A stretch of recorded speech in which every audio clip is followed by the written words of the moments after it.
জুবিন বিহীন এটা মাহ সম্পূৰ্ণ ৰাজ্যিক বিজেপিৰ মুখ্য কাৰ্যালয়ৰ বিশেষ অনুষ্ঠানৰ আয়োজন কৰা হৈছিল। প্ৰাণৰ শিল্পীগৰাকীক শ্ৰদ্ধাঞ্জলি জ্ঞাপন কৰিছে দলীয় নেতাকৰ্মীয়ে। দিনজোৰা কাৰ্যসূচীৰ লগতে আয়োজন কৰা হৈছিল নাম প্ৰসংগৰ লগতে চলিছে জুবিন গাৰ্গৰ গানৰ চৰ্চা। ৰাজ্যিক বিজেপিৰ কাৰ্যালয় আৰু ৰাজ্যিক বিজেপিৰ কাৰ্যালয়টো মাহজোৰা কাৰ্যসূচী আছে।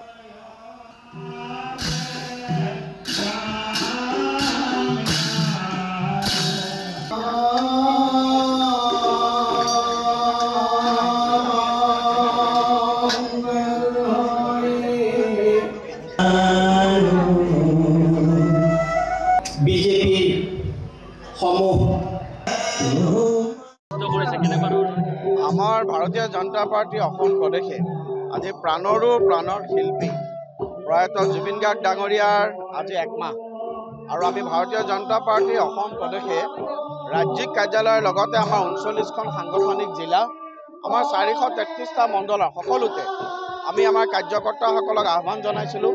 আমাৰ সকলো প্ৰয়াত আমাৰ প্ৰাণৰ শিল্পীগৰাকীৰ স্মৃতিৰ কাৰণে আজি মাহেকীয়াকৈ আমি আজি শ্ৰদ্ধাঞ্জলি অনুষ্ঠানৰ আমি আয়োজন কৰিছোঁ। প্ৰয়াত জুবিন গাৰ্গ ডাঙৰীয়া অকল এগৰাকী সংগীতজ্ঞই নাছিল, তেখেত এক জাতীয় সত্তা আছিল। প্ৰতিজন অসমবাসীৰ হিয়াৰ নামতো আছিল আৰু আমি ভাবিছোঁ যে প্ৰয়াত জুবিন গাৰ্গ ডাঙৰীয়াৰ আজি আমাৰ ইয়াত কৈছোঁ যে তেখেতৰ আত্মাই বৈকুণ্ঠত স্থান পাওক। তেখেতৰ যি সৃষ্টি ৰাখি তেখেতৰ যিটো জাতীয় চেতনা, তেখেতৰ প্ৰতি অসমৰ প্ৰতি তেখেতৰ যিটো দায়বদ্ধতা আছিল, এই দায়বদ্ধতা জুবিন বিহীন এটা মাহ সম্পূৰ্ণ ৰাজ্যিক বিজেপিৰ মুখ্য কাৰ্যালয়ৰ বিশেষ অনুষ্ঠানৰ আয়োজন কৰা হৈছিল। প্ৰাণৰ শিল্পীগৰাকীক শ্ৰদ্ধাঞ্জলি জ্ঞাপন কৰিছে দলীয় নেতাকৰ্মীয়ে। দিনজোৰা কাৰ্যসূচীৰ লগতে আয়োজন কৰা হৈছিল নাম প্ৰসংগৰ লগতে চলিছে জুবিন গাৰ্গৰ গানৰ চৰ্চা। ৰাজ্যিক বিজেপিৰ কাৰ্যালয় আৰু ৰাজ্যিক বিজেপিৰ কাৰ্যালয়টো মাহজোৰা কাৰ্যসূচী আছে।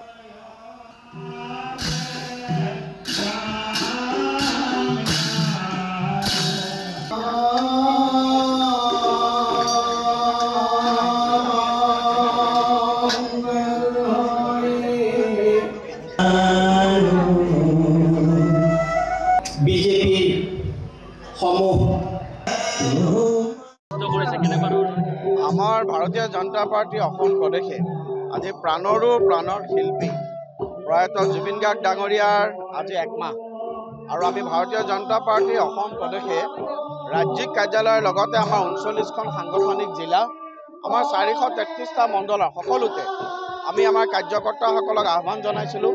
আমাৰ সকলো প্ৰয়াত আমাৰ প্ৰাণৰ শিল্পীগৰাকীৰ স্মৃতিৰ কাৰণে আজি মাহেকীয়াকৈ আমি আজি শ্ৰদ্ধাঞ্জলি অনুষ্ঠানৰ আমি আয়োজন কৰিছোঁ। প্ৰয়াত জুবিন গাৰ্গ ডাঙৰীয়া অকল এগৰাকী সংগীতজ্ঞই নাছিল, তেখেত এক জাতীয় সত্তা আছিল।